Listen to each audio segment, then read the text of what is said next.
आपने कई बार किताब पढ़ी होगी पूर्णिमा की, या आपने व्रत किया होगा, या पूर्णिमा का व्रत आप धारण करे होगे, तो उसमें पूजन कौन से भगवान की हो? पूर्णिमा के व्रत में किस भगवान की पूजन होती है? तो कहा पूर्णिमा के व्रत में केले के खंभ लगाकर पूर्णिमा का जो उद्यापन होता है, पूर्णिमा की जो पूजन होती है, उस पूजन में शंकर और पार्वती की पूजन की, शिव और नारायण की पूजन करी जाती। शंकर और पार्वती का स्मरण, किसकी पूजन होती है? शिव पार्वती। क्यों शंकर और पार्वती का पूजन क्यों करा जाता है पूर्णिमा के व्रत में?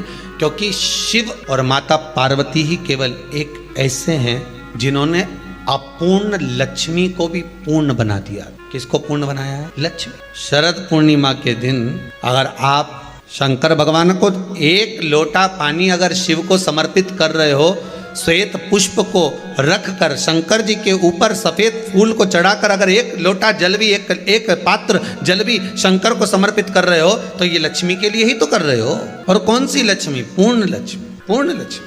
आपको पहले भी कथा में कहा, एक बार भगवान विष्णु के सामने लक्ष्मी मैया ने बहुत तेज स्वर में कह दिया था, नारायण, दुनिया के लोग आपका नाम जपते हैं, दुनिया के लोग नारायण नारायण कहते हैं, दुनिया के लोग आपका भजन करते हैं, पर सत्य मायने में कहूं ना तो मेरे बिना दुनिया के लोगों की नहीं चल सकती, मेरे बिना दुनिया नहीं चल सकती, संसार मेरे बिना नहीं चल सकता। भगवान विष्णु ने कहा ये तो गलत है लक्ष्मी आपका कहना।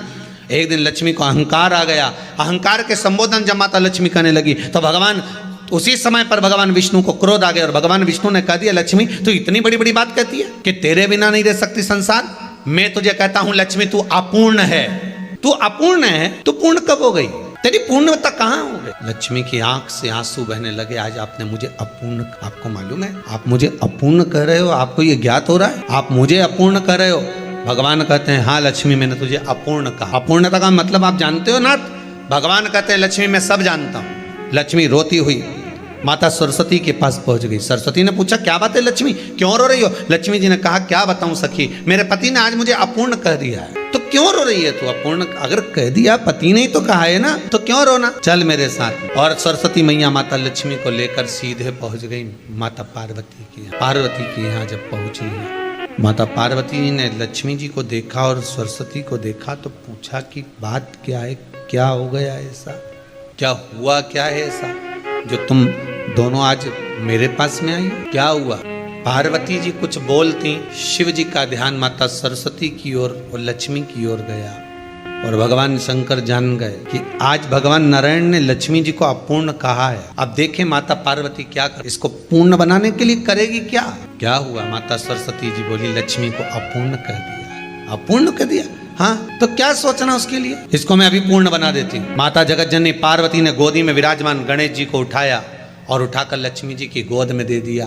ले लक्ष्मी आज से तू पूर्ण हो गई, लक्ष्मी आज से तू पूर्ण। गोदी में जब तक संतान नहीं है तो नारी को लोग अपूर्ण समझ। माता पार्वती जी ने संपूर्ण ब्रह्मांड में एक सिद्धता प्रदान कर दी कि अपने गोदी के लाल को, अपने गोदी के पुत्र को माता ने लक्ष्मी की गोद में देकर लक्ष्मी को पूर्ण बना। वो दिन कौन सा? यही शरद पूर्णिमा का दिन था। कौन सा दिन? यही शरद पूर्णिमा का दिन था। शरद पूर्णिमा का दिन लक्ष्मी को पूर्ण करने अमृत ही नहीं बरसता, शरद पूर्णिमा के दिन लक्ष्मी भी बरसती। पूर्णिमा के कितने व्रत होते हैं? बोलते जाओ जरा जल्दी जल्दी बोलो।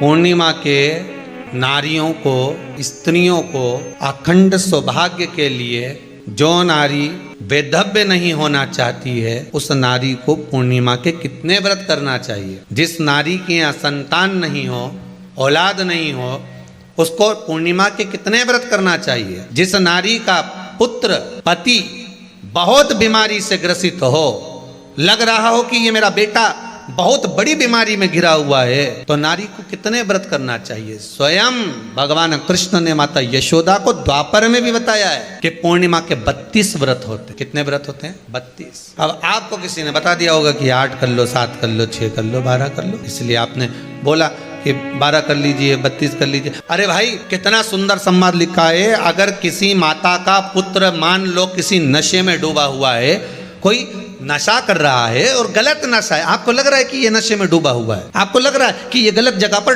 डूब गया है, आपको लग रहा है कि मदिरापान में, मांसाहार में या अधिक गांजा आदि का जो भी नशे होते हैं, जितने भी नशे, उसमें डूब चुका है। और माँ उसको समझा रही है, तू नशे में मत डूब, तू इस काम को मत कर, तू ये गलत कर्म मत कर। माँ उसको समझा कर हार गई।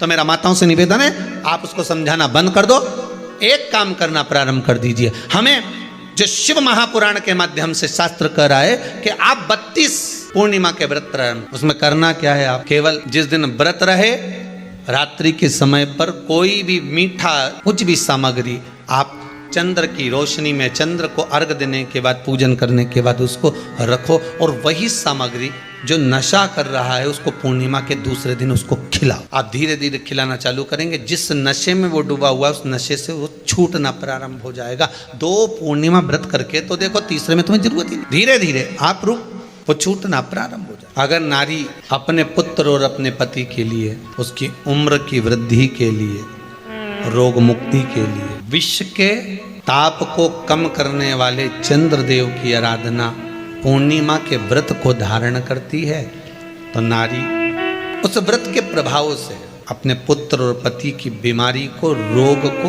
हर लेती, रोग का हरण कर लेती।